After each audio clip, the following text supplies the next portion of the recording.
Со следующего года льготники Коми будут получать выплаты за коммунальные услуги по-новому. Для начисления уже не придется собирать различные справки и направлять показания приборов учета. Закон по социальной поддержке населения сегодня приняли депутаты Коми. В канун уходящего года народные избранники рассмотрели более 30 вопросов. Подробнее Татьяна Супряткина. На последнюю в выходящем году сессию депутаты собрались в полном составе. Кроме парламентариев, на заседание пришли представители общественных объединений и партий, не представленных в Госсовете. Такая возможность по закону им предоставляется раз в год. Начали депутаты с утверждения первого заместителя председателя правительства. Лариса Максимова прежде была главным налоговым инспектором Коми. Теперь она первый вице-премьер регионального кабинета министров. Депутатам ее лично представил руководитель республики. Первый заместитель председателя правительства будет курировать финансово-экономический блок. Эта должность требует высокого уровня профессионализма, подготовки, знаний, опыта работы в регионе. Лариса Владимировна всем этим обладает. Последние 6 лет она успешно возглавляла управление Федеральной налоговой службы по республике Коми. В налоговых органах она работает практически с момента их образования. Прекрасно знает финансово-экономическую ситуацию в регионе. Я уверен, что у нее все получится. Все необходимые профессиональные деловые качества, которые требуются для специалиста такого уровня, у нее есть. Как раз об экономике речь шла дальше. О новой редакции закона социальной поддержки населения. Документ предполагалось утвердить для льготников, получающих выплаты, компенсирующие коммунальные услуги в виде единой фиксированной суммы.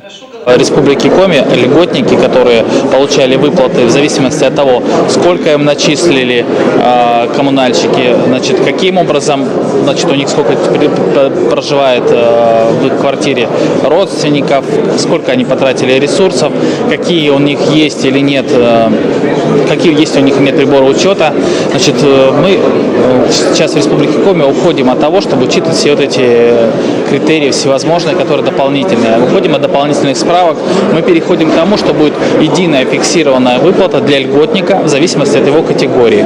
Справедливоросам и коммунисту Олегу Михайлову это не понравилось, но большинством голосов закон был принят. Правда, не сразу. Зависла система электронного голосования. Депутатам даже пришлось объявить незапланированный технический перерыв, после чего голосовать решили старым дедовским способом – поднятием рук. Завершилась сессия выступлением партий, не представленных в Госсовете. Из 28 региональных политических ячеек за трибуну парламента отважились выйти 3. Говорили о роли партии в жизни республики. А патриоты России предложили создать Совет непарламентских партий.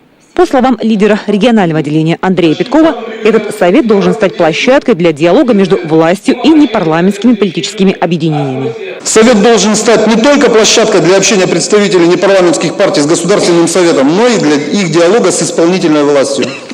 Совет непарламентских партий как площадка должна быть открыта для всех зарегистрированных политических партий. В центре работы Совета прежде всего должны быть вопросы диалога партий с органами власти, участие в выборах, участие в законотворческом процессе. Что любопытно, инициативу патриотов России другие непарламентские партии одобрили. С трибуны же предложить что-то подобное по значимости не смогли.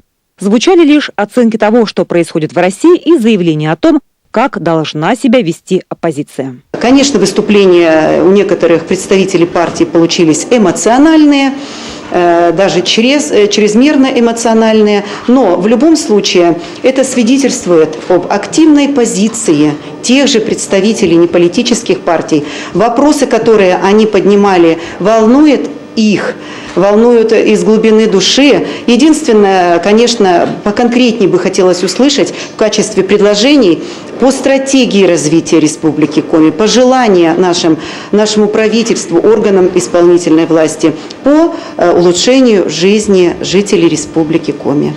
Расходились народные избранники с чувством выполненного долга. Впереди их ждут долгие каникулы. В следующий раз депутаты соберутся лишь 18 февраля. Татьяна Супряткина, Владимир Шишко, у нас телеканал Юрган.